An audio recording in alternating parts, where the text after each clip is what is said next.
This is a fog advisory for the following counties: Lewis, Kentucky, and Toyota, Ohio.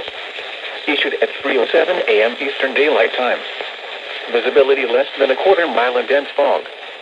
Areas affected include, in Kentucky, Lewis, Mason, and Robertson counties. In Ohio, Hocking, Adams, Pike, Ross, and Toyota counties. The hazardous weather can be expected until 9 a.m. Eastern Daylight Time this morning. Impacts: low visibility could make driving conditions hazardous.